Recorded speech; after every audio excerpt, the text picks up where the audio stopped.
बिस्मिल्लाहिर्रहमानिर्रहीम। अस्सलाम वालेकुम class, this is your chemistry teacher Hifza Tabassum. Chapter 5 हमने स्टार्ट किया हुआ था, आज इंशाल्लाह वो कंप्लीट हो जाएगा। Compounds of xenon. जिनॉन जो है वो फ्लोरीन के साथ डायरेक्टली रिएक्ट करता है और कंपाउंड्स बनाता है।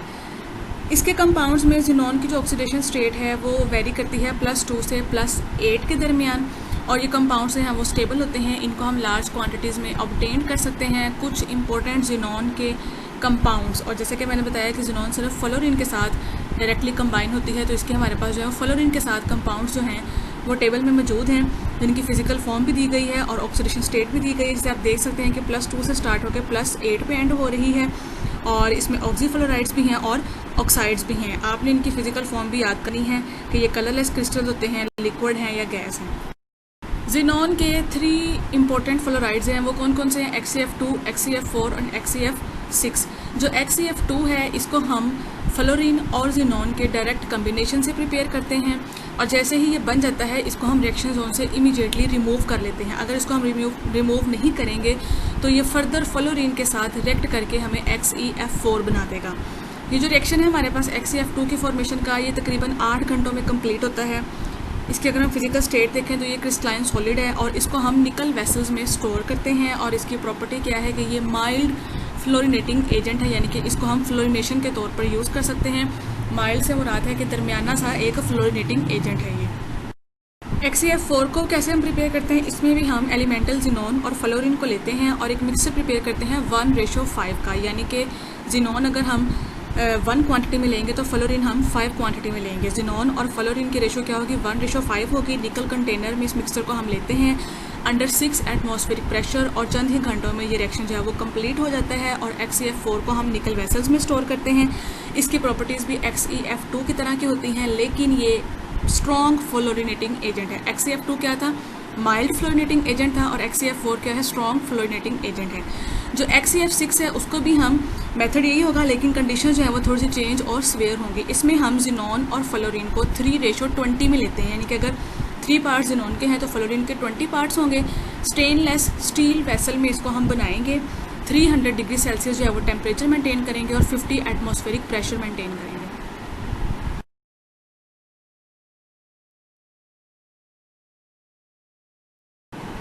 अब हम जिनॉन के फ्लोराइड्स के रिएक्शंस देखते हैं। जिनॉन के फ्लोराइड्स को हम रिड्यूस कर सकते हैं। रिड्यूस होकर ये हमें जिनॉन देंगे प्लस हाइड्रोफ्लोरिक एसिड देंगे, और ये रिएक्शन होता है 400 डिग्री सेल्सियस टेम्परेचर पे। जिनॉन टेट्राफ्लोराइड जो हमारे पास XCF4 है, ये गुड फ्लोरिनेटिंग एजेंट होता है, हमने पढ़ा था। इसको अगर हम लिक्विड मर्क्यूरी के साथ ट्रीट करें तो ये हमें मेटल फ्लोराइड देगा। मेटल फ्लोराइड यानी कि मर्क्यूरिक फ्लोराइड देगा HgF2 प्लस हमें जिनॉन मिलेगी। रिएक्शन आपके सामने मौजूद है। इसके बाद है जी हमारे पास कि अगर हम XCF4 को लिक्विड अमोनिया के साथ कॉन्टैक्ट में लेके आएँ तो हमारे पास जिनॉन बनती है, प्लस हाइड्रोफ्लोरिक एसिड बनेगा, प्लस N2 बनती है, नाइट्रोजन बनती है। जो हमारे पास XCF6 होता है, अगर हम इसकी हाइड्रोलिसिस करवाएं स्मॉल अमाउंट ऑफ वाटर के साथ तो ये हमें ऑक्सीफ्लोराइड्स देता है। जिनॉन ऑक्सीफ्लोराइड्स XeOF4 मिलेगा हमें। इससे रिएक्शन आपके सामने है, हाइड्रोलिसिस हुई तो XeOF4 मिला प्लस HF मिला। अब है हमारे पास नेक्स्ट जिनॉन ऑक्सीफ्लोराइड। ये कैसे बनता है? ये जब हम XCF6 का रैपिड रिएक्शन करवाते हैं सिलिका के साथ, क्वार्ट्ज के साथ, SiO2 के साथ, तो हमारे पास जिनॉन ऑक्सीफ्लोराइड XeOF4 बनता है प्लस SiF4 बनता है, सिलिकॉन टेट्राफ्लोराइड बनता है। ये हमारे पास एक कलरलेस वोलेटाइल लिक्विड होता है। इसको हम निकल वेसल्स में रखते हैं, और अगर इसका रिएक्शन वाटर के साथ हो जाए तो हमें जिनॉन ऑक्साइड मिलता है, जिनॉन ट्राईऑक्साइड XeO3 मिलता है। जिनॉन ऑक्सी डाईफ्लोराइड पहले हम बना रहे थे जिनॉन ऑक्सी टेट्राफ्लोराइड, अब हम बात करेंगे जिनॉन ऑक्सी डाईफ्लोराइड के। ये कैसे बनता है? ये अगर हम जिनॉन का रिएक्शन F2O के साथ करवा दें इलेक्ट्रिकल डिस्चार्ज की प्रेजेंस में तो हमारे पास XeOF2 बनता है। नेक्स्ट है हमारे पास जिनॉन के ऑक्साइड्स। 2 तरह के ऑक्साइड्स हैं, एक है जिनॉन ट्राईऑक्साइड और एक है जिनॉन टेट्रा ऑक्साइड। सबसे पहले है हमारे पास जिनॉन ट्राईऑक्साइड। इसको हम कैसे प्रिपेयर करते हैं? जब हम जिनॉन हेक्साफ्लोराइड की हाइड्रोलिसिस करवाते हैं तो हमारे पास XeO3 बनता है प्लस HF बनता है। ये एक क्रिस्टलाइन सॉलिड है और ये बहुत कम टेम्परेचर पे एक्सप्लोड हो जाता है, यानी कि ये रिएक्शन जो है वो एक्सप्लोजन वाला रिएक्शन होता है। एक्सप्लोजन होता है बहुत ज़्यादा शिद्दत से रिएक्शन होना। वीकली एसिडिक होता है नेचर में, और जो इसका एक्वस सोल्यूशन होता है वो ऑलमोस्ट नॉन कंडक्टर होता है, यानी कि उसमें से इलेक्ट्रिसिटी पास नहीं कर सकती। नेक्स्ट है हमारे पास जिनॉन टेट्राऑक्साइड। ये कैसे बनता है? इसको हम सोडियम या बेरियम परजनेट की एडिशन करवाते हैं सल्फ्यूरिक एसिड के साथ। सल्फ्यूरिक एसिड हमने कंसनट्रेटेड यूज़ करना है। कंसनट्रेटेड सल्फ्यूरिक एसिड को जब हम बेरियम या सोडियम के परजेनेट में ऐड करेंगे तो हमारे पास जो है वो जिनोन टेट्राऑक्साइड XeO4 बनेगा, प्लस कोरस्पॉन्डिंग जो है वो सल्फेट बन जाएगा। अगर हमने बेरियम परजेनेट यूज़ किया है तो बेरियम सल्फेट बनेगा, और अगर हमने सोडियम परजेनेट यूज़ किया है तो सोडियम सल्फेट बनेगा प्लस वाटर बनेगा। अब है हमारे पास एप्लीकेशंस ऑफ नोबल गैसेस, जो कि बहुत इंपॉर्टेंट है शॉर्ट क्वेश्चन के पॉइंट ऑफ व्यू से भी और लॉन्ग क्वेश्चन के पॉइंट ऑफ व्यू से भी। सबसे पहले आता है helium is used in weather balloons, welding and traffic signal lights. Welding और ट्रैफिक सिग्नल लाइट्स के बारे में तो आप जानते हैं, लेकिन वेदर बलून्स जो है वो नई टर्म है। वेदर बलून्स बेसिकली जो वेदर की प्रिडिक्शन के तौर पर यूज़ किए जाते हैं।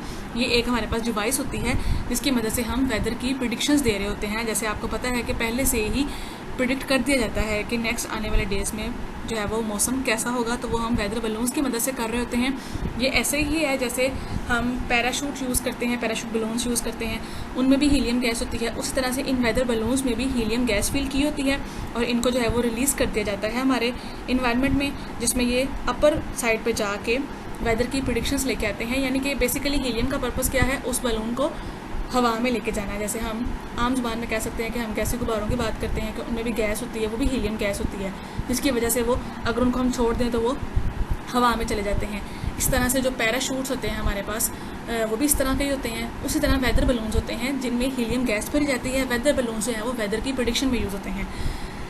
अब क्या है कि जो सी डाइवर्स होते हैं, यानी कि समुद्री गोताखोर जो होते हैं, आपको पता है कि वो अपने साथ सांस लेने के लिए सिलेंडर लेके जाते हैं। उस सिलेंडर में 80% हीलियम और 20% ऑक्सीजन का मिक्सचर होता है, जिसको वो as a breathing purpose use करते हैं।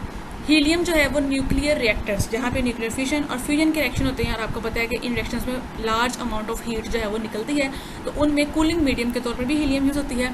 नियॉन की बात करते हैं तो ये नियॉन एडवर्टाइजिंग साइंस, जो मैंने आपको पहले भी बताया था कि मोस्ट कॉमनली हम देखते हैं जो हमारे पेट्रोल पंप्स होते हैं उनमें जो बाय एडवर्टाइजिंग साइंस लगे होते हैं वो नियॉन ट्यूब्स के बने होते हैं। और इसके अलावा जो हमारे थिएटर और टीवी ट्यूब्स में साइंस होते हैं, एडवर्टाइजिंग साइन है, वो भी जो है वो नियॉन के बने होते हैं।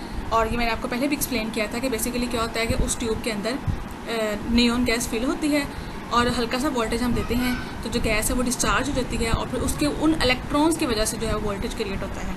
नियॉन और हीलियम आर्क को हम ग्लास लेजर्स बनाने में भी यूज़ करते हैं।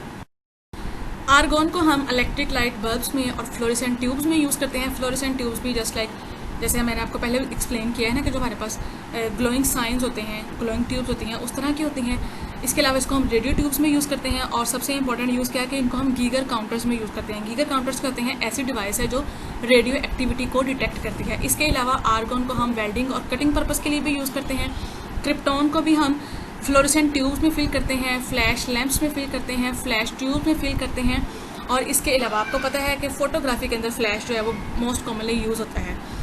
तो फोटोग्राफी, हाई स्पीड फोटोग्राफी के अंदर जो फ्लैश लैंप लगे होते हैं बेसिकली उनमें हम क्रिप्टॉन को यूज़ कर रहे होते हैं। जिनॉन जो है उसको हम बैक्टीरियसिडल लैंप्स, ये लैंप्स कहाँ पाए जाते हैं, आपने अक्सर देखा होगा जब सर्जरी रूम में सर्जरी होती है तो वो एक उनका लाइट्स का एक पैनल सा होता है जिसको वो ऑन करके बिल्कुल पेशेंट के ऊपर फोकस कर देते हैं। बेसिकली उसके अंदर बैक्टीरियसिडल लैंप्स लगे होते हैं। वो लैंप्स, वो रोशनी क्या होती है, वो रोशनी बैक्टीरिया को किल कर रही होती है। डेफिनेटली हमने पेशेंट की बॉडी को ओपन करना होता है, उसकी बॉडी एक्सपोज टू जर्म्स होती है, तो उसकी बॉडी को जर्म्स से बचाने के लिए बैक्टीरियसिडल लैंप्स यूज़ करते हैं। और उनमें क्या होती है, जिनॉन होती है और ये जो है वो रेडियो एक्टिव होती है, तो इसको हम रेडियोथेरापी में भी यूज़ करते हैं। रेडियोथेरापी कब हम करते हैं, जब हम कैंसर की रेडियोथेरापी कराते हैं तो उसमें भी हम यूज़ कर सकते हैं जिनॉन को, इसके रेडियो एक्टिव बिहेवियर की वजह से। इसके अलावा इसको हम अर्थक्वेक की प्रिडिक्शन में भी यूज़ करते हैं, यानी कि इसकी मदद से हम प्रिडिक्ट कर सकते हैं कि अर्थक्वेक जो है वो कब आएगा।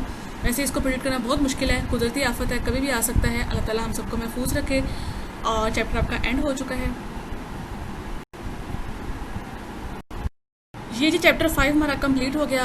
2 शॉर्ट क्वेश्चंस बनते हैं नोबल गैसेस के हवाले से, एक्सरसाइज के क्वेश्चंस हैं, शॉर्ट भी हैं और लॉन्ग भी बन सकते हैं। पहला है what are noble gases, explain their inertness on the basis of their electronic configuration. तो जैसे कि हम सबको पता है कि इनका ऑक्टेट कंप्लीट होता है, ना ये गेन ऑफ इलेक्ट्रॉन कर सकती हैं, ना ही ये लॉस ऑफ इलेक्ट्रॉन कर सकती हैं, जिसकी वजह से इनर्ट होती हैं। और आपको पता है कि रिएक्शन बेसिकली होता ही क्यों है, बॉन्डिंग क्यों हो रही होती है, ताकि एलिमेंट्स जो हैं वो अपने ऑक्टेट को कंप्लीट करें। तो जब नोबल गैसेस के ऑक्टेट कंप्लीट हैं तो वो इनर्टनेस शो करती हैं। Write notes on the following oxyfluorides of xenon and applications of the noble gases.